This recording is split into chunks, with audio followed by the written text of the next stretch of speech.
जरूर बनता है। बोलते बोलते जाओ, जरा आवाज लगाते लगाते लोग थोड़ा रास्ता दे देंगे। किसी को टुल्ला नहीं मारना, किसी को धक्का नहीं देना, किसी को कष्ट नहीं देना। बड़े प्रेम से भगवान की भक्ति को धारण करना है, भगवान की भक्ति को अपने भीतर उतारना। भगवान देवाधिदेव महादेव की भक्ति को धारण करना। कोई अगर मान लो अगर रास्ते में कोई बुजुर्ग है, कोई तकलीफ में, तो उसको भी उठा लेना महाराज, उसको भी हाथ पकड़ लेना।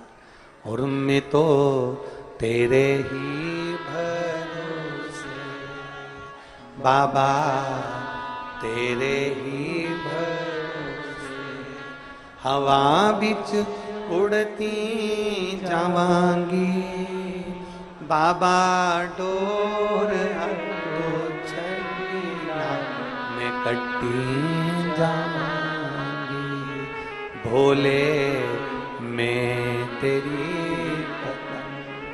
शंभो मैं तेरी पतंग, हवा बिच उड़ती जावांगी बाबा, डोर हथो छड़ीना मैं कट्टी जावांगी।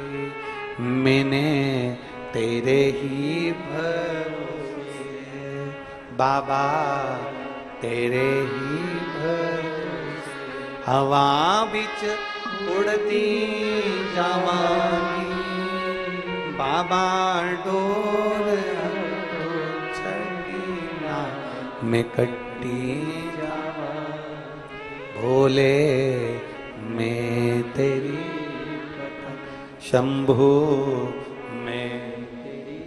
एक विश्वास अपने भीतर धारण, एक भरोसा अपने भीतर धारण।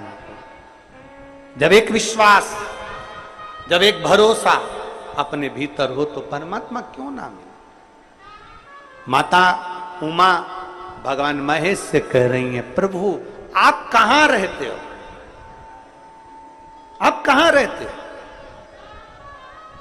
आप किस जगह पर रहते हो। भगवान महेश ने कहा, उमा मैं अपने भक्त के, जम के बोलो जरा, जम के, हृदय में रहता हूं, दिल में रहता हूं। आप कहां रहते हो? मैं अपने भक्त के दिल में, अपने भक्त के हृदय में रहता हूं। डालो मत डालो, अपने आप दूबा लग जाएगी, पौधा लग जाएगा, अपने आप कोई ना कोई बीज उत्पन्न हो जाएगा, अपने आप वहां पर कोई पौधा आ जाएगा। आपको पाने के लिए कहां जाना पड़ता है? भगवान देवाधिदेव महादेव ने कहा, मुझे पाने के लिए कहीं जाने की जरूरत नहीं है, निर्मल मन सो मोहि पावा। बस अपने भीतर जिस दिन तेरा हृदय के अंदर तूने झांक लिया, तेरे भीतर तूने झांक लिया। वो कहते हैं ना, एक उंगली हम किसी पर उठाते हैं तो ये 3 उंगलियां हमारी ओर जाती है। हम एक उंगली अगर किसी पर उठाए हैं तो ये 3 उंगलियां हमारी ओर आ रही है। 3 उंगली, उसमें एक गलती है, अपने में 3। हमें किसी पर उंगली नहीं उठाना। वो कहते हैं ना, एक घर में एक मेहमान आ गए, मेहमान आए तो उन्होंने दरवाजा बजाया, दरवाजा बजा, घंटी बेल बजा के दरवाजा बजा के अंदर प्रवेश किया। कौन है? पत्नी ने आवाज लगाया, मैं रामू। अच्छा, कौन? अरे आपके पति का दोस्त। अच्छा, दरवाजा खोला, अंदर आ। उसकी वाइफ भी साथ में थी, पत्नी भी थी, बच्चे भी थे। दरवाजा खोला, उन्होंने सोफे पर बिठाया, बैठो। और फिर पत्नी ने अपने बच्चों को आवाज लगाया, सुनते हैं? ए बाबा, ए बाबू, इधर आओ जरा।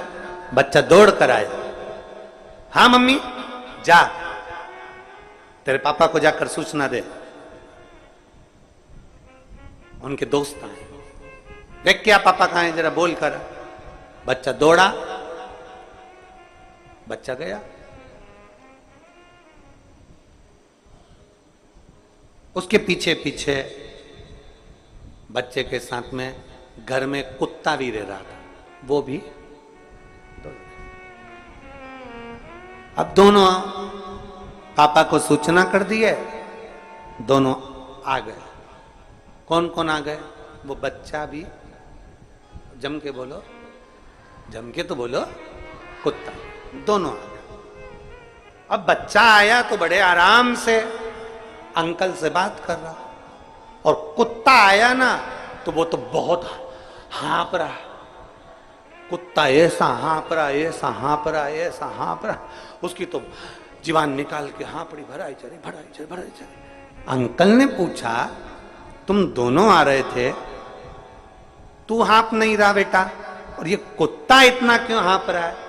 तो बच्चा बोला, अंकल मैं सीधे सीधे रास्ते आ गया, ये कुत्ता जितने पीछे पड़ रहे थे ना, उनसे भौंक भौंक के, उनसे मुंह मिला मिला कर, चिल्ला चिल्ला कर, तब जाकर यहां पहुंचा है। निवेदन है, सीधे चलो, हाप नहीं भराएगी। कुत्ते जैसे मत बनो, जो मिल जाए उसी के पीछे पड़ गए, भौंकना चालू। यहां भौंक लिए, वहां भौंक लिए, वहां भौंक लिए, वहां भौंक लिए, वहां भौंक लिए। कई पड़े ऐसे, कई पड़े जो दिन भर बैठे बैठे केवल दूसरों को भौंकते ही रहते, भौंको भौंको भौंको भौंको। सीधे चलिए, सीधे। आराम से चलोगे तो आराम से सोफे पर बैठकर अंकल से बात करोगे, और वो अंकल है मेरा देवाधिदेव महादेव। आराम से बात करोगे, हापड़ी नहीं भराएगी, वरना हाँपते रहोगे, क्योंकि भोगते रहे हो। नहीं भोगना, सबसे मन को, बुद्धि को, चित्त को केंद्रित कर कर अपने इष्ट, अपने देव राम को भजो तो राम को, कृष्ण को भजो तो कृष्ण को, शिव को भजो तो शिव को, दत्त को भजो तो दत्त को, पंडरीनाथ को भजो तो पंडरीनाथ को। अपने चित्त को शांत भाव से परमात्मा में जोड़िए। जगत कितना भी कहता रहे, हमें किसी पर कुछ नहीं बोलना, ना हमें भौंकना, हमें तो भक्ति में इतने लीन हो जाना है कि हमारा शंभू हमारे सामने आ जाए। हमारा शंकर बुराई लेकर नहीं आना। कोई कितना भी अपशब्द कहे, हमें मंदिर से अपशब्द लेकर नहीं आना।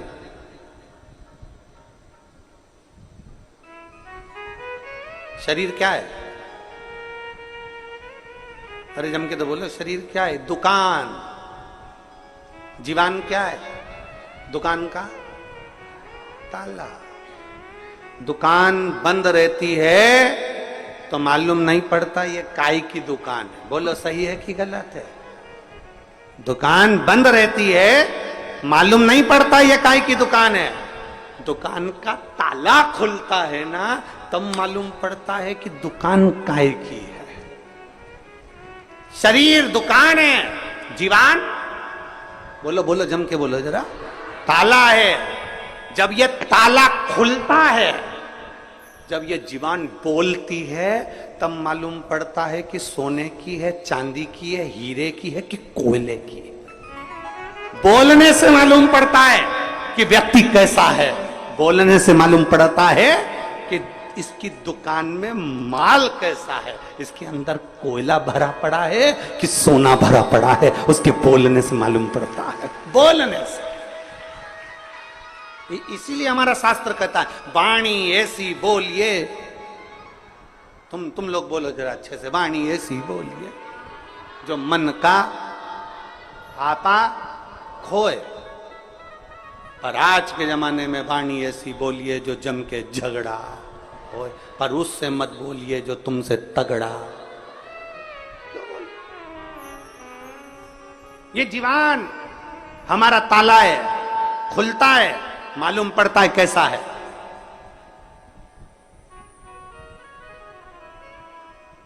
कई लोग कहते हैं तुम्हारे दोस्त बहुत अच्छे हैं, तुम्हारे दोस्त बहुत अच्छे हैं, तुम्हारे दोस्त बहुत अच्छे हैं। उससे पूछो जिसका दोस्त है, वो तुरंत कह देता है। एक बार जरा अच्छे से उससे मिल ली ना, मालूम पड़ जाएगा कि कैसा है। ताले से मालूम पड़ता है दुकान कैसी है, सोने की, चांदी की कि पान की, कि मालूम पड़े कचरे की कि कबाड़े की कि कोयले की। दुकान जीवान से मालूम पड़ता है। आप कितना अच्छा बोल रहे हो, आपकी जीवन से मालूम पड़ जाता है कि व्यक्ति कैसा है, आपके व्यवहार से मालूम पड़ जाता है व्यक्ति कैसा है।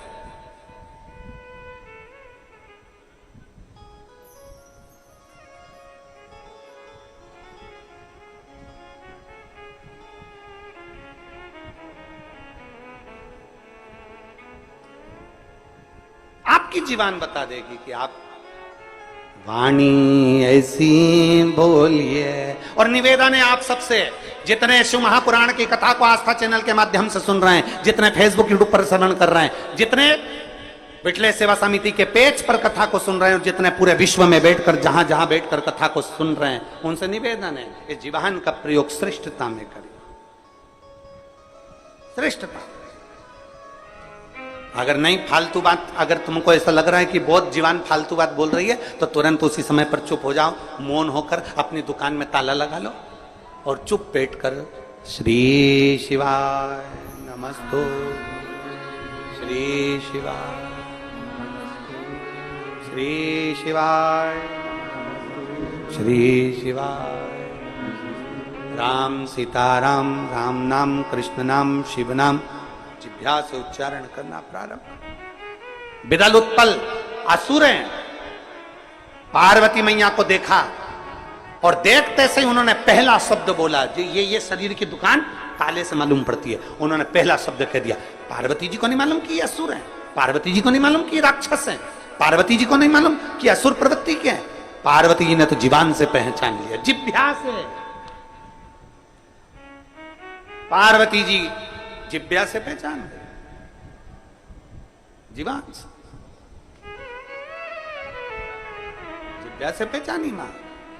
जैसे ही बिदल और उत्पल ने कहा कितनी सुंदर स्त्री है, इसको तो हम अपना बनाएंगे, पार्वती जी समझ गई कि इसकी बुद्धि में कहीं ना कहीं अहम भरा पड़ा है, इसकी बुद्धि में कहीं ना कहीं अहंकार भरा पड़ा है, इसकी बुद्धि चित्त में कहीं ना कहीं बहुत काम और वासना भरी पड़ी हुई है इसकी बुद्धि में। एक पत्र